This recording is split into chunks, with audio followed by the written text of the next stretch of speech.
The wet season continues across Trinidad and Tobago. We're currently under an adverse weather alert at yellow level, which means you should monitor conditions as we go overnight into Thursday because of the saturated ground in some areas. If you remember, Tropical Storm Karen, which dumped quite a bit of rainfall across parts of Trinidad and Tobago, that basically will increase the risk of street or flash flooding across some areas of Trinidad and Tobago as you go overnight into Thursday, and also the risk of landslides as well as gusty winds over 55 kilometers per hour in some of those heavier showers. Now, the ITCZ, the Intertropical Convergence Zone, is the reason why we'll be getting all of that rainfall as we go through Thursday, and basically where the trade winds meet, that's where we'll see most of those thundery, rainy conditions that we'll see for this part of the season. So right now, across Trinidad and Tobago, particularly across parts of southern Tobago, watch for the clouds to increase overnight with the possibility of those early morning showers turning heavy or thundery, especially favoring the southern tips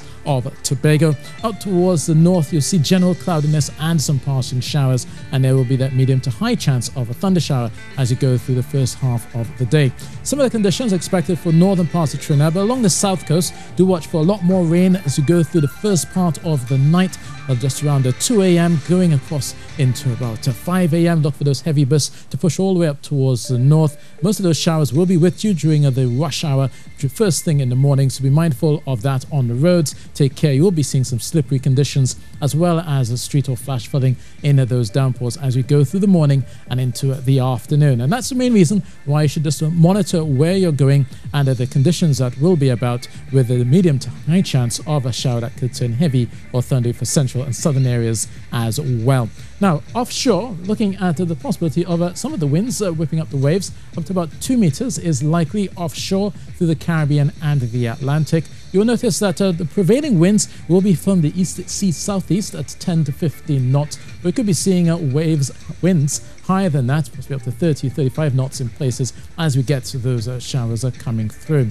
Now, temperature-wise, it will still feel warm, especially around Trinidad, looking at 32 to 33 across the board, but you will notice that that warm will be accompanied by some moisture, so will also feel quite humid at times. Now, through Friday, there's still a bit of moisture set to linger, and then on the Saturday, there will be some Saharan dust following the tropical wave, which is set to come by on Friday. And then so on Saturday, you see some patchy clouds, a few showers are likely, and then a few more showers are expected on Sunday.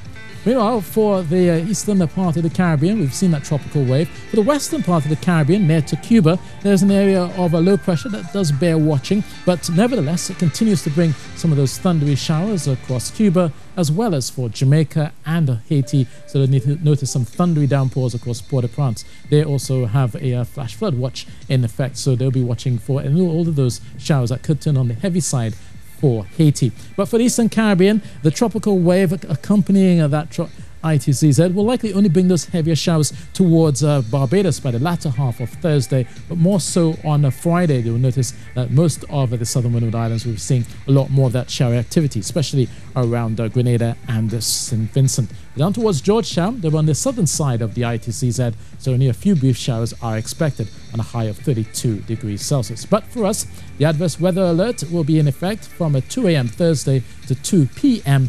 and watch out for the possibility of street or flash flooding, as well as risk of landslides and some gusty winds. So that's the weather, and that's it from me.